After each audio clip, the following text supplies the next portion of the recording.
Six Nations Week 1 Team of the Week, folks. We're going to pick 15 guys who stood out for their teams during the first round of the Six Nations 2023.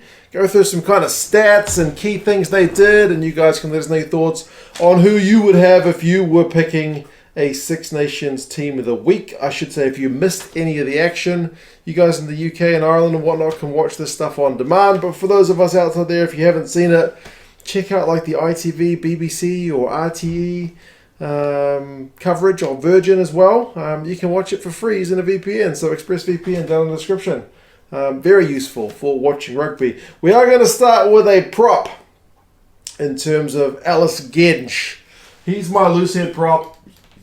He was on a losing side for England, but continues to be a pretty busy customer. I mean, he's been a bit of a penalty conceding machine in recent times, but by my count and by the stats count, he only gave away one in the most recent round of the Six Nations, so that's encouraging. If you can score as many tries as you concede penalties, I think that's a pretty good count for a prop. So he does score one try where he burrows over with power from kind of close range. He has 18 runs in this game, which in itself is pretty extraordinary. 27 meters, which is easily the most run meters from any prop this week. I think the next best was like 14, so he's a bit of a beast. Beats 3 defenders, passes 7 times, which in itself was also pretty high for one of the guys with the number 1 on his back, including a couple of offloads. 3 from 5 tackles is maybe the one aspect where you'd like it to be a bit better, but to be honest, a lot of the English guys missed tackles this week, so he's far from the only one. But there you go. Ellis Genge. Thought he stood out pretty well. Tight head prop, I went with a Frenchman in Uini Antonio. He's a big unit. He's a very, very large human being and proves himself rather a good scrummager. He did give away one penalty at the breakdown. I only watched it the once, but it looked like he was, had a penalty for not releasing, basically. But I thought I saw a bit of daylight there. So I thought it was kind of pinged a bit harshly. Someone can correct me if I'm wrong, but mainly for his scrummaging, man. He at least forces the Italians to concede one scrum penalty directly, I guess, to make up for the penalty that he conceded. He makes 9 from 9 tackles, which is extraordinary. He makes 3 passes. I mean, extraordinary for a prop. Not many props get that many tackles. A beat to defender, has 3 runs, gets 8 meters. Overall, I thought he played pretty well in what wasn't France's best outing, but he still, put his hand up pretty well. Hooker, I've gone with my first Irishman in old Dan Sheehan. He's just glorious to watch. You can't not like watching Dan Sheehan, man. I mentioned it before. He's like a bloody winger in a hooker's body. 9 runs for 35 meters. That's more than most hookers get. Run meters is not a thing they usually kind of clock up. He gets 2 clean breaks, which is the most of any Irish player in that outing against the Welsh, and 6 defenders beaten, equally the most of any Irish player against the Welsh. He was just on fire with his attack, man. He's a handful. What can I say? 4 passes, an offload, even 48 kick meters, which is ridiculous if you think about it, because the guy's in the front row. That's not really what he's paid to do, but the stuff that he is paid to do, tackles 7 from 9. Maybe he'd like that to be 1 tackle or more higher, but he wins a turnover. 2 of those tackles are dominant tackles as well. The line out is at 100%. He doesn't concede any penalties. The guy's a beast. What can I say? I love watching him play. You love watching him play. Unless he's playing against your team, then you probably don't like watching him play. But very, very good player. Locks. I ended up going with a Scotsman in old Richie Gray. I was kind of a little bit gutted his brother didn't start, to be honest, but Richie Gray, I thought looked really good. I mean, he's not a great ball carrying guy. He's not like Sheehan or Genge who chewed up the run meters. 4 runs for 3 meters is not exactly earth shattering, but 6 passes just quietly is all right. I remember one of those passes is a key pass. I think he's the pass before the pass, which goes for a try, right? So kind of like a secondary try assist. Bit of quick hands, which is sometimes what you need, and not always what your second rowers are known for. But goodness me, 17 out of 17 tackles, which is the first equal of any lock this week. 2 of those tackles are dominant tackles. He wins 3 lineouts. Very, very impressive. So helps set up a try. Huge defensive shift. Helps win ball in the air. He does concede 1 penalty, but man, Richie Gray. It's not just all about Johnny Gray on this show. Richie getting some love as well. Another lock, I went with England's Ollie Chisholm. Now, this is a little bit of a startling one because he had 11 runs for 49 metres. Now, 49 metres is more than any other forward in this week of Six Nations Rugby. If you'd asked me to put money on who's going to get the most run metres of any forward this week, it sure as heck wouldn't have been a lock, and it probably wouldn't have been Ollie Chisholm. I probably would have gone for like Aldry from France against Italy. I thought that guy would chew up some metres, and he did get close. I think he was 2 metres fewer than Chisholm as the stats currently stand. But man, goodness me, in a losing shift, that guy certainly made himself very visible in the work he was doing. Beats a couple of defenders. He has 7 passes. Also, like Richie Gray, able to show some quick hands to help get the ball out wide. 2 offloads. Wins the most line-out ball this week with 9. So really kind of imperious in the air. 6 from 8 tackles. He'd like that to be 1 or 2 higher. Like I said, the English guys fell off a few this week. Concedes a couple of penalties. I think 1 directly led to 3 points. But overall, I thought he looked all right, man. Stepping in for Johnny Hill. Chisholm. Thought he did pretty well. Loose forwards. I haven't got any Welshmen on the board just yet, but I decided to go with this guy, Jack Morgan. Wasn't quite as devastating as we maybe saw him in some games in November where he was like scoring tries and whatnot. But I still think just quietly he was pretty good in what was a pretty tough day at the office for the Welsh boys. He had 7 runs for 35 metres, which you might look at that and go for Jack Morgan, only 1 defender beaten. That's not that high. But I do think you need to take into account the side that he was playing. They're playing an Irish side which was giving away nothing on defence. So his 35 metres in comparison, the next best Welsh forward gets 12. So 35 metres in context is actually pretty bloody good. I think Faletau was in single digits. So, Jack Morgan was the best of the Welsh ball-carrying forwards. 5 passes, 17 from 21 tackles. 17 is nice. The 4 tackles missed. He would like to reduce that down, obviously. But 3 of those tackles are dominant. He wins a turnover. He doesn't concede any penalties. I think that guy is the business. So as much as I love Morgan Morris and I'd like to see him in the squad, the other Morgan, Jack Morgan, does pretty well in his stead. Anyway. Open side flanker, I ended up going with another Irishman and Josh van der Fleer. World Player of the Year. Maybe not quite as flashy as some of his other teammates, like James Lowe was obviously getting some of the plaudits, Hugo Keenan, but the forwards were doing their work as well, man. I mean, he finishes off what was a pretty well-worked team try, just, finding the space to kind of flop over the line, basically. But it's all in the build-up, that is, and he puts himself at the right place. 6 runs for 13 metres. Is not that flash, but he does have a clean break and 3 defenders beaten there. I'm pretty sure the clean break is the try, but I haven't gone back to watch the game just yet.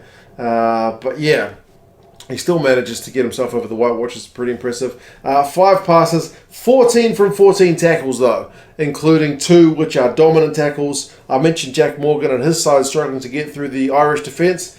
Here is a key reason for that. This guy doesn't concede any penalties, wins a turnover. He's just very, very consistent. And that's not even his best effort by a long way. That guy, especially with his ball carrying, has got a lot more than that in him. But a clean break, 3 defenders beaten and a try. I mean, even I might be setting my standards a bit high, seeing it was World Player of the Year. But there you go. That's Josh van der Fleer's outfit. And he might not have even been the best Irish loose forward this week because the other guy I've gone with was old Caelan Doris. Goodness me. He might have been a good shout for man of the match, to be honest. He also got a try, which kind of like Van der Fleer was a kind of well-worked team try. Puts himself in the right place at the right time to just make himself an option to go over the line when the Welsh defence was looking a bit stretched. 11 runs, which is very busy work. I think he might have been, was he the most carries for any Irish forward this week? I think he was. 27 metres, beats a defender, 5 passes, wins 3 lineouts. Like, the guy's doing a bit of everything. He's passing it, he's getting up into the air, he's making carries, he's scoring tries. 18 from 18 tackles, more than any Irishman in that effort, including 1 dominant. He does have 1 turnover conceded, but he doesn't concede any penalties. The guy's just, again, Energizer Bunny, big unit, loves doing just all the work, and coach's dream. certainly a coach's dream. So there's your forward pack, guys. A few honourable mentions. I thought Beelum from Ireland was also really good when he finally got a start. He set up a try, and I thought overall just played really well. Fischetti for Italy busted some tackles and just looked the business. James Ryan, also a huge power game from him. Nicola Canone, another couple of good locks. He got through a bunch of tackles, good in the air. Flamont scored a great try for France. Geelong got a great turnover. Ludlam was also really busy for England. Matt Fagerson, I've really done him dirty on this one because he played exceptionally well. But Doris was just such good competition this week in the number 8 spot. So there you go. There's others, but there's a few for you in terms of the honourable mentions. Now, into the backs. For halfback, scrum half, I ended up going with Antoine Dupont. And it's kind of like Josh van der Fleer, where I'm like, that wasn't his best game by a mile. But then you kind of don't judge, like, just because it wasn't Dupont's best game doesn't mean it was a bad game. You know what I mean? Sometimes it's hard when your brain gets used to seeing him play exceptionally well, that when he plays just well. I think he got man of the match. It maybe doesn't seem quite as satisfying, but like 7 runs, 50 metres, and 3 defenders beaten. I think the next best scrum half had 21 metres. So that just puts into context. There was Van Portfleet. Everyone else was like 10 metres, 12 metres. Like, Dupont is just such a, I don't know, man. He's a handful. He's really, really tricky. And he kicks the leather off the ball as well. 267 kick metres is a fair bit. He was one of the top guys for putting boot to ball this week. It's what he does. 60 passes and an offload. Makes 12 from 13 tackles. So on defence, he's very, very busy as well. Wins a turnover. He does have 1 turnover conceded. He does have 1 penalty conceded. But overall, man, I mean, I know I'll get to the honourable mentions later. Like, there were other guys who played well, but Dupont, even not on his best performance, is still pretty much like a man of the match guy, team of the week guy. That's just what he does. I don't mean to be a fanboy, but it's true. 10 was a tricky one, but I ended up going with Finn Russell. I love watching this guy play. I think most people like watching this guy play. He's a bit of an entertainment machine. There's been a bit of social media replays of his celebrations for the Duhan van der Merwe first try. Given a bit of stick to Owen Farrell, I think a lot of people would have appreciated that video because, I don't know, it shows a bit of emotion from the players. We like that because often when the press conferences and stuff, they're very kind of media focused. But nah, that was, I don't know, it just gives a bit of bite the next time those guys play. Hey, he gets 3 conversions, a penalty, so he kicks at 80%, which is pretty good. I think he hits the post with 1, which would have made things look a little bit better, but still, he kicks his goals. 18 runs, 61 metres, 3 defenders beaten. Certainly a handful when he's got ball in hand. That's what he's known for. That and his distribution work, right? The fact that you don't know what he's going to do when he's going to pass it means that he's able to chew through some metres, which he did really well. 22 passes and 536 kick metres. He was forced to kick a lot, by the way. England were kicking them the ball. He didn't always win the territory battle. Sometimes they avoided kicking to him because I don't think that they would rather be kicking to like a Duhan van der Merwe or even a Kyle Steyn. But yeah, he had to kick a lot. They certainly didn't want to kick it to Hogg. 11 from 17 tackles is maybe one area where you think that could be a little bit better. And 4 turnovers conceded. Like, some of the passes weren't quite on point, but overall their ability to kind of shift the ball from left to right, I think, is largely in part to the game that Finn Russell plays. So I thought he was a big part in that Scottish victory. So there you go. There's your 9 and 10. For your 12, it's another Scotsman in Sione Tuipulotu. He set up a really nice try with Hugh Jones, which is obviously the thing he's going to get most of the plaudits for. He kicked it through, and his teammate at club and now country read it like a book and was able to score pretty much unopposed. So he gets a try assist, which is pleasing for him. 9 passes, so he was certainly getting his hands on the ball. Not all the 12s get that much ball. Obviously, Owen Farrell gets a lot for England, but 9 passes is a decent amount. I think that kick, though, was his only kick of the game. We've seen him kick a fair bit more for Glasgow, but the one kick he did put in was pretty bloody effective. 10 runs for 27 metres isn't his most effective ball-carrying effort, but the fact that he was able to take the ball to the line and get that kick away, I thought was a pretty special moment. 12 from 15 tackles, I think is the highest tackling 12 this week, equal with the Italian 12. So, and fewer missed tackles, although he does miss 3, including once where he got, I think, flattened by Freddie Stewart. But yeah, he's got 1 dominant tackle. He wins a turnover. He wins a couple of those long lineouts that they threw. So yeah, man, Tuipulotu was pretty good value. Him and Hugh Jones are a heck of an attacking midfield and actually defensively pretty solid as well. Between them, I think they made like 24 tackles. So, yeah, pretty big shift from those boys. But speaking of defensive shifts, this man from France, Gael Fuku, goodness gracious me. I don't think he was being talked up as much as some of his higher reputation teammates, but I thought he was pretty good. Gael Fuku, 16 from 16 tackles. They've given him one more since the initial run. They initially had him at 15. Now they've got him at 16. That's the most of any back this week. He doesn't miss a single one. He is defensively just very sound. He doesn't get himself on the balls. That's what I'm talking about him not getting like the glory. But the fact that he's able to truck the ball up over the advantage line helps set up his teammates for other tries. I mentioned in another video that it's his carry before I think the Jalibert try, and it's his carry before one of the other tries. Like the next phase, after he's broken a tackle, after he's gotten over the advantage line, his team's able to, like Intermac is able to like look up and find the options and then pick the right one. I think there's the Ramos try. Right, directly on the back of this guy getting the ball up. Just if things are looking static, Fiku's able to get you up. So 6 defenders beaten in that game was the most of that game, I believe. So, yeah, man. I mean, 22 meters, 14 carries is not the key point there. It's his defenders beaten. He only gets a couple of meters over, but he's not going backwards. He's not flat. He's getting it forward, giving his team a great platform. No penalty conceded, no turnovers conceded. Very, very consistent guy. And like I mentioned, defensively, pretty incredible. Left wing, there's only one choice in old Duhan van der Merwe. Scored one of the best tries you'll ever see. In that first one where he beats 5 defenders. They lay hands on him, but they just can't stop him. It'll be potentially one of the tries of the year. Absolutely, it was incredible. 2 tries from him, 8 runs for 90 meters. 2 clean breaks, 11 defenders beaten, unsurprisingly, is the most of any player this week. I think the next best was 8. And the next best in that game, Scotland-England, was 4. So Duhan was a proper unit. 2 passes, 2 from 3 tackles, so it's mainly his work going forward. But no turnovers conceded despite the high balls coming his way. No penalties conceded. Really, really good shift from the big man. I went with another Englishman on the right wing. And old Max Malins. Now, he took 2 tries pretty well. Maybe not quite as highlight reel worthy as Duhan. But, I mean, the finish for that first one from the cross kick where he didn't catch it, he's directly forced it. That's a level of skill that most of us mere mortals probably don't possess. 9 runs, 53 metres. It was good to see him floating around as well. He doesn't just stick to his wing. He's able to get himself involved in the game, beats a defender, does a bit of kicking, 165 metres, 3 passes. 6 from 10 tackles. One of them's dominant, but 6 from 10, not great. He's an outside back, so you give him a bit more leeway, but still he needs to up those numbers, as do most of the English players after that game. But yeah, the everywhere man gets a couple of tries, and I think he'll be retained for the next game, but we will see. And the last one, I had to get an Italian on here, and yeah, it's fitting that he goes in there at number 15. Ange Capuzzo, a.k.a.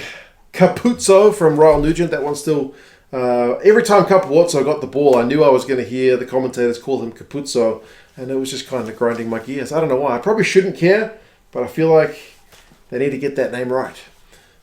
He's pretty well known. He's one of the more well-known faces in World Rugby, especially for Italian players, because he got Breakthrough Player of the Year last year. So Capuzzo, man, gets a try, which is a great move. I mean, I think he called it, right? He saw the gap and he knew he could beat Aldrit one-on-one. Aldrit got to him, but not good enough to stop him, so gets a try in the corner. He has 12 runs for 94 metres, which is the most run metres of any of the fullbacks this week. So really, really dangerous. Ball carrying option, beats 3 defenders. 8 passes and an offload, kicks for 100 metres. His kicking game, I think, still could use a little bit of work. He misses 1 tackle, doesn't make any. So that's an area he would like to obviously improve, and conceded a penalty. But honestly, real attacking threat. Italy, especially without Monty Ioane, need an X-Factor player, and Capuzzo is an X-Factor player. Somebody tell Royal Nugent how to say his name, because it's not Capuzzo. There you go. Other honourable mentions, I mean, White for Scotland at number 9 was honestly really good. He scored a great try. but I couldn't go past Dupont. Sadly, Dupont's a pretty high barrier to get past, but still really, really good game from him. Johnny Sexton obviously controlled the game really well for Ireland. Joe Hawkins, I thought, looked pretty good for Wales, man. Some really good involvements, looked sharp. Hugh Jones for Scotland, I've already talked up his defence and that try he scored. Rio Dyer also for Wales, he looked really sharp. Liam Williams, despite that yellow card, was one of their better attacking threats. James Lowe, I think on any other week, probably takes out that left wing spot, but for Duhan's heroics. So, yep, you could go with plenty of others, but those are the ones I have gone with for this week. You guys let us know your thoughts. Who would you be picking in your team of the week? If you want to get yourself some rugby gear, check out the British and Irish Lions rugby store. They're still selling British and Irish Lions gear, even though we're kind of between tours at the moment. But if you want to have a look, do check it out. Otherwise, you guys take care, and I'll talk to you guys again soon. See you later.